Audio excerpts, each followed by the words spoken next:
Hello guys, നമ്മൾ ഒരു അടിപൊളി പഴംപൊരീൻ്റെ റെസിപ്പി അല്ല, ഒരു തട്ടിക്കൂട്ട് പഴംപൊരീൻ്റെ റെസിപ്പി ആയിട്ടാണ് വന്നിരിക്കുന്നത്. ഓക്കെ, സംഭവം ഞാൻ എന്താ പറയുക, ക്വാണ്ടിറ്റീൻ്റെ ഒക്കെ ഇഷ്യൂ കാരണം എന്താ പറയുക, എൻ്റെ പഴംപൊരി അത്ര നല്ല പോലെയൊന്നും വന്നില്ല.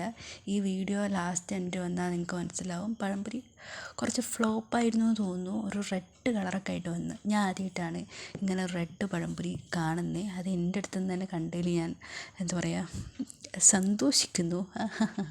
അങ്ങനെ സംഭവം എന്താ പറയുക, പഴംപൊരി ലുക്ക് വൈസ് കൊള്ളൂല എന്നുള്ളൂ, പക്ഷേ ടേസ്റ്റ് വൈസൊക്കെ നല്ല ടേസ്റ്റ് ഉണ്ടായിരുന്നു കേട്ടോ പഴംപൊരി. പക്ഷേ ലുക്ക് അങ്ങോട്ട് സെറ്റായില്ല. എന്ത് ചെയ്യാൻ, നമ്മളിനി അടുത്ത പ്രാവശ്യം ട്രൈ ചെയ്യുന്നതായിരിക്കും കേട്ടോ. അപ്പോൾ നമ്മൾ ഇതിനെക്കാട്ടിയും ബെസ്റ്റ് പഴംപൊരി ഉണ്ടാക്കുക. സംഭവം എന്താ, അപ്പക്കാരത്തിൻ്റെ ക്വാണ്ടിറ്റി ഇച്ചിരി കൂടിപ്പോയി തോന്നുന്നു. എന്താ റെഡ് കളർ വന്നറിയില്ല. ഞാൻ പിന്നെ യൂസ് ചെയ്ത അരിപ്പൊടിയാണ്. അരിപ്പൊടി മറ്റേ എന്താ പറയുക, മൈദപ്പൊടി. ഈ രണ്ട് പൊടികളാണ് യൂസ് ചെയ്തത്.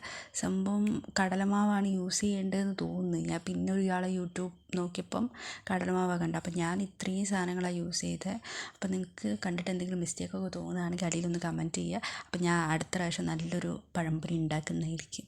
ഈ സംഭവം നിങ്ങൾ കണ്ടാലും ടേസ്റ്റ് വൈസ് കൊള്ളാം കേട്ടോ, പക്ഷേ ലുക്ക് വൈസ് കൊള്ളത്തില്ല. അപ്പോൾ ഓക്കെ, ഞാൻ നെക്സ്റ്റ് വീഡിയോ ആയിട്ട് വരുന്നതായിരിക്കും. Okay, by.